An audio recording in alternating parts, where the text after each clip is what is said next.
तो काळ होता 17व्या शतकाचा. जगातील महासागरांवर युरोपीय सत्तांचे निर्विवाद वर्चस्व होते. रॉयल ब्रिटिश नेव्ही ही यात आघाडीवर होती. व्यापाराच्या नावाखाली हे लाल टोपीकर आपले हातपाय पसरत होते.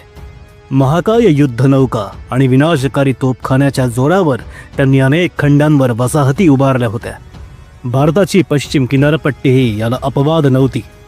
पण याच काळात सह्याद्रीच्या कुशीत एक असा राजा उभा राहिला ज्याने शेकडो वर्षांच्या इस्लामी दास्ते शृंखलेत सत्व गमावलेल्या मायभूमीत पुनश्च प्राण फुंकले व हिंदवी स्वराज्याची संस्थापना केली. महाराज या काळात सार्वभौम राज्याचे छत्रपती होते. अथांग समुद्रावरही आपली सत्ता प्रस्थापित करण्याचे त्यांनी जे स्वप्न पाहिले होते ते आता पौगोंडावस्थेत होते. मराठा आरमाराचा विस्तार दिवसेंदिवस वाढत होता. याच काळात महाराजांनी अचूक ओळखले होते की ब्रिटिशांचे आर्थिक केंद्र असलेल्या मुंबईच्या अगदी जवळ सुमारे 20 किलोमीटरवर समुद्रात खांदेरी हे एक निर्जन बेट होतं. जर या बेटावर मराठ्यांचा किल्ला उभा राहिला तर ब्रिटिशांच्या नाकावर थेट मराठ्यांच्या तोफांचा पहारा बसणार होता.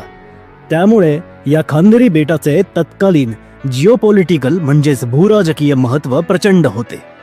पण इंग्रज या बेटाला त्यांच्या मालकीचे मानायचे व त्यांना हे महत्त्वाचे ठिकाण कोणत्याही परिस्थितीत हातातून सुटू द्यायचे नव्हते. आणि मग सुरू झाला असा सागरी संघर्ष ज्याने मध्ययुगातील जगातील सर्वात बलाढ्य नौदलांपैकी एक असलेल्या इंग्रजांचा अहंकार मोडून काढला. हा विजय महाराजांच्या आयुष्यातील अखेरचा रणनैतिक संघर्ष ठरला.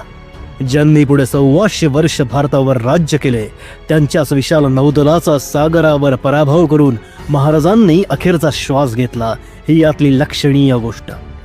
याच अद्वितीय सामरिक विजय संघर्षाची दखल घेत आज युनेस्कोने देखील या जलदुर्गाला जागतिक वारसा स्थळांच्या यादीत मानाचे स्थान दिले आहे.